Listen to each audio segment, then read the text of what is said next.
Services, June Melissa G. 6, Assistant Regional Director, Phoebe Zelly Arelia. Good evening, ma'am. Representatives who support and synergy are vital to the flourishes. Grant our leaders and public servants continued wisdom, a heart for the marginalized. We thank you for the men and women who dedicated their professional lives.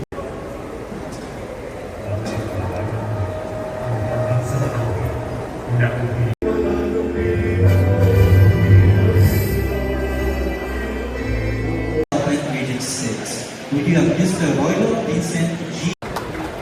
And of course, you also have with us here today And of course, honorable national agencies or partner agencies. So we would like to acknowledge, of course, the presence of Engineer Carmelo F. Orbista from the Department of the Interior and Local Government, Iloilo Province. Honorable Natalie Ann Debuque. Round of applause, please. And of course, it is a daily discipline of every single public servant here in the capital.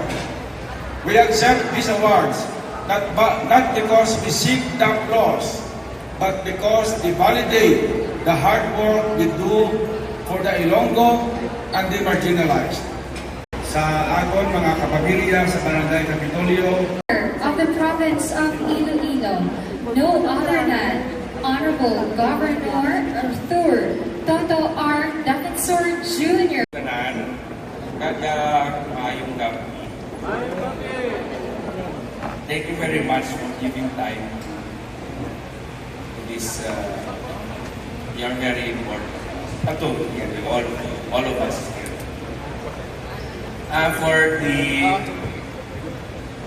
past 6 years, and the process of achieving the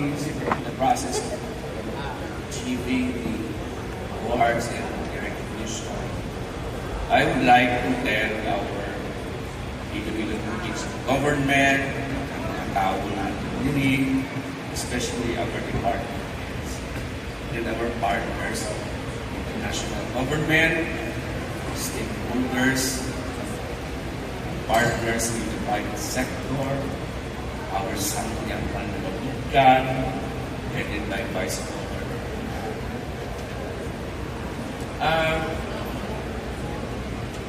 Please bear with me. If sometimes I'm pushing too hard. I'm not sure. Sometimes I stop to think, am I pushing too hard? Kasi overload ng aking heart. You bear with me because I have a favor to return to our people. I am an electrician. May kinanglan balik sa. And I am pressured to deliver. And because I am pressured to deliver, umingkamutan ako. So, asensyahan ay nakita. Sa labat ka mo sa mandato mo yung nagsabi. Because I can only rely on you, the Iloilo Provincial Government and the whole province can only go as far as you. All of you, not only the individual, all of you, ng matuto. The province can only go as far as the provincial government and more progress in Iloilo is our mantra. It's an acronym, Movement for a Robust, Progressive, globally effective, achieve, and thank you, it's working. And a resilient province of more than a slogan, it's not even a movement. But it's really our whole province approach in what we are doing here in province. Together, national, in line with what the national government is doing. And last week, and I didn't even wondering why. they invited us to speak before the Gen Zero Prep Leadership and Governance program. It's like a course. And I spoke before the new mayors. That's a grant. That was a grant from a foreign institution.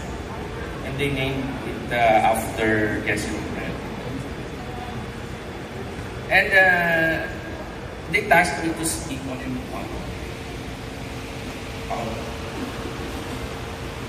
And I told them, sasabihin ko ngayon dito sa'yo.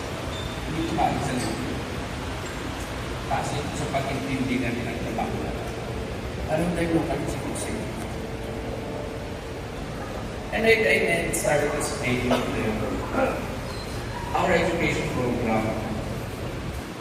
For those who you know and for those who don't, we have the best province program.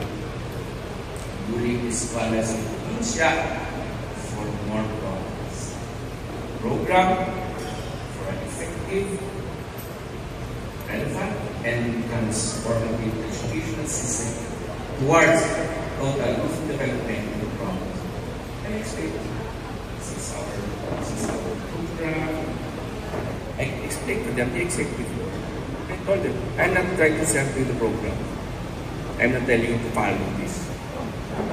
This is just the platform, but I want to deliver a point.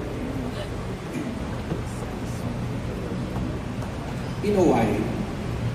Because the most important word here, at least in this hour of the day, is empowerment.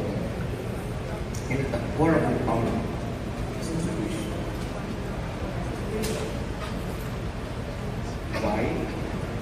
Kasi ang civilization na ngayon, we have civilization right now. We don't have animals to eat. You need a level of functional knowledge to eat. And you need a level of functional knowledge to sustain our democratic institutions. But you know why, after all, ang global service, sinabi ko sa iyo, I'm pressured to believe it. Ngayon ka mo. Dapat, I'm a favor to the Lord. Why? Because I'm the mandate. And we deliver because we are accountable. Actually, hindi lang po. Humid na naman ang mga. We're accountable.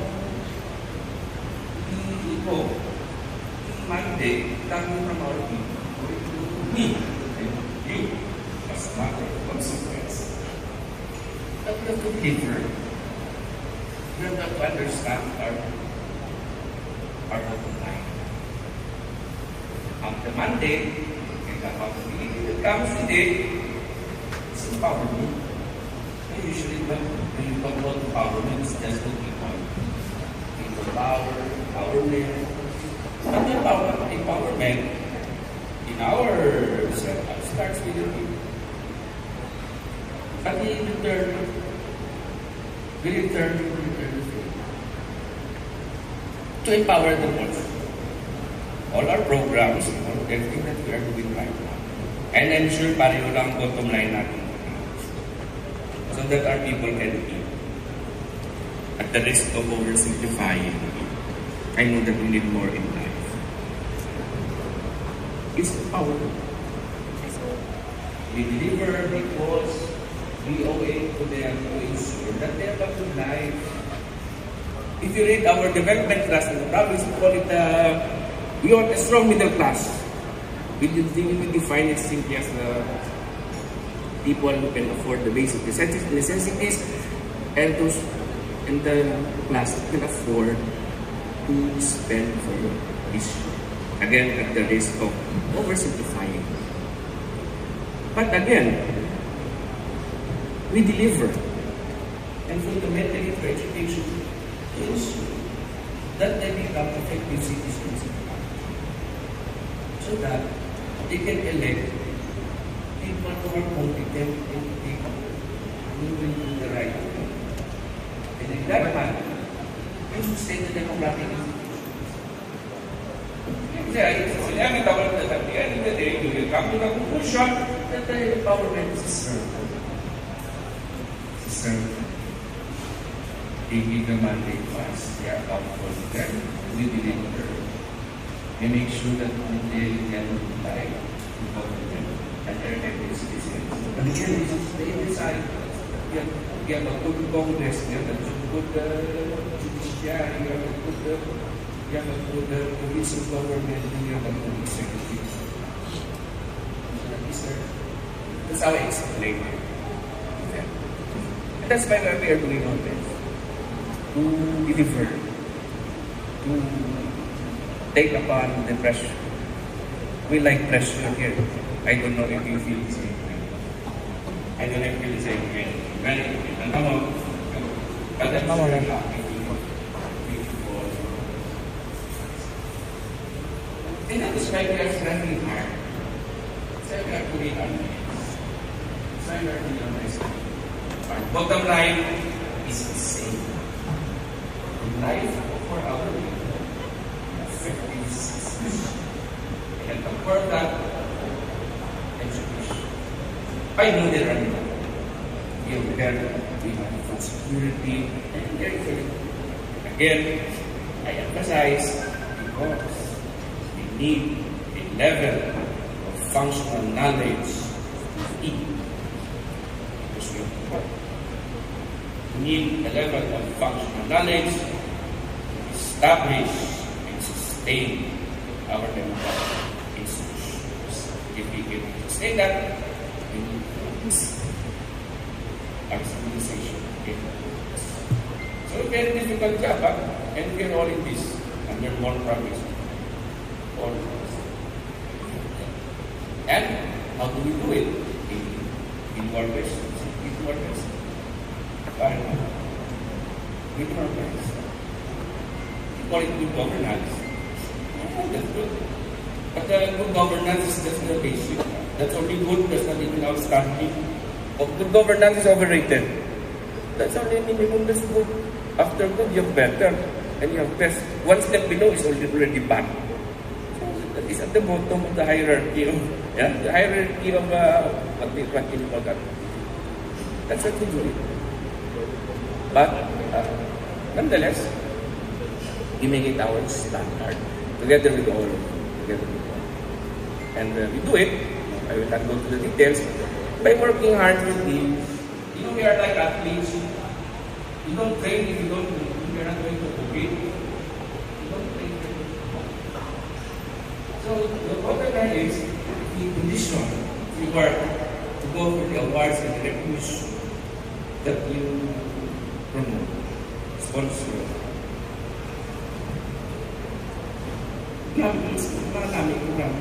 Program sa better. We make it better. In fact, without the package, it's best. We do. Bisado na. And the better the result is, it's better execution of the plan. So that's why we have this. And in the process, as we get used to it, we are an athlete that is ready anytime for anything. It's like a boxer. You should always be ready to fight. You don't know when you manage your body. And when you do that, truly, good governance becomes example. Nice. Doing. So that's my word. It's not just about doing. It's about what I just told you, and it's about gaining the confidence of our people. We are challenged them right now. You know what's happening. We are doing our share in fighting for the confidence of our people, so that they can go back to establishing democratic institutions and better. That's what we're fighting together. We're all fighting. So that's what we are. And that is why we are doing this. I have more to say, but again, thank you very much to to our family when don't not spare with me, spare with me, pressure to deliver. And you tell me if I'm, you don't overload people. Before the year, I was a professional. I handled the work, I handled my profession, I worked with people. That was because, but don't push it too much. Otherwise, you not get the results that you want. So please tell me. And you tell me, be frank to tell me, because at least nuya, hindi. Tell me. Moving out the timeline is really quickly. But if this is extreme, isa sa lahat ng banta or estimates of growing the capacity of our co-workers in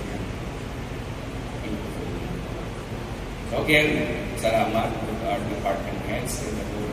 And we don't do so government. You will be doing that. Isa na kapangakit ka po, doesn't mean that you're not doing well. Again, I'm pressured. I'm pressured. Even if I'm not up for re-election, this is my last term. We are, so stay with me. Duwa na lang natuloy. Duwa na lang natuloy. That's the good news. That's the good news.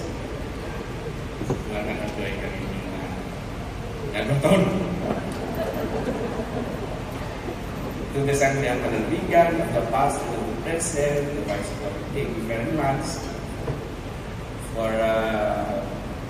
sa pag-batuman sa pagpunta sa SIU sa executive council sa ating nasabihan vice governor Ian, vice governor Ira, governor Jake, governor Jason, Ronnie, former Congressman Rolex, was former right now. Thank you very much. And the rest, to the Rahul, Administrator, the rest of you, and our partners. Now, the private sector is not here. We may work together. I will read this because you are many. Often I don't read, but more you read. Delighted that we are many. You will see more of us. We have the Commission on Publication.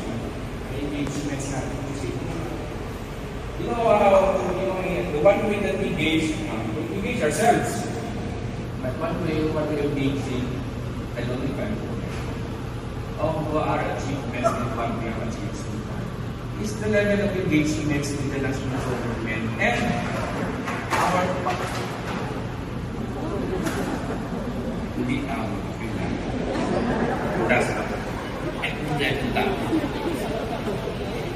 and our engagements in international institutions, private sector, modesty aside, I think we have gained confidence, especially working with you. People I say so. I know tanan mo matatrabaho mo na. The support that the national government agency is giving to our programs, and again the level of engagements that is happening right now. Siguro nagtaas ang confidence mo sa amin. Siguro nagtaas ang confidence mo sa probinsya sa Tasira. We have Dr. Harvey we have and your secretaries are very willing to help all the programs. That's why the programs are done. Some of them used to be orphans, but they are not. Because we have orphans from your agency. And we welcome more kasi may harap pag-irap.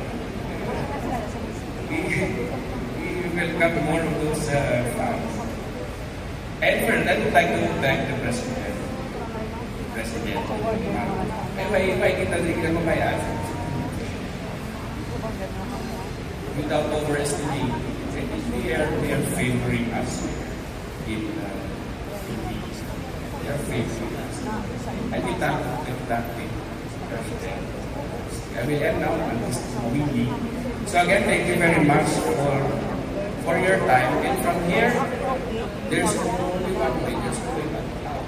We can only continue to improve our delivery to people here in Iloilo and the rest of the country. Salamat kag may gabi sa inyo. Thank you so much, Governor Arthur R. Defensor Jr. Gov, please don't apologize if you pushed us. Excel for more progress, Iloilo. And once again, the Governor of the Province of Iloilo, Governor Arthur R. Defensor Jr. A round of applause, please, once again. And we would like to acknowledge as well the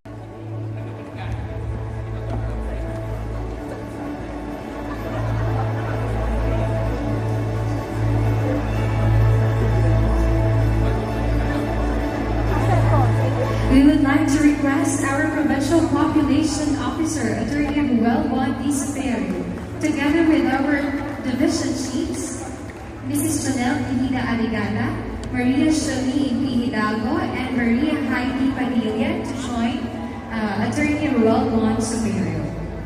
Okay, ladies and gentlemen, esteemed guests, it is my honor to share with you the award received by the Provincial Population Office in partnership with the University of San Agustin Psychology Department as recipient of the prestigious Katuwang Program Award at the Reset Honors Awarding Ceremony here at the 2025 International Reset Mental Health Conference in Bali, Indonesia. Joining Attorney Ruel Juan D. Superior is Dr. Sheila Marcela Padilla Villanueva, Academic Supervisor of Psychology Department of the University of San Agustin.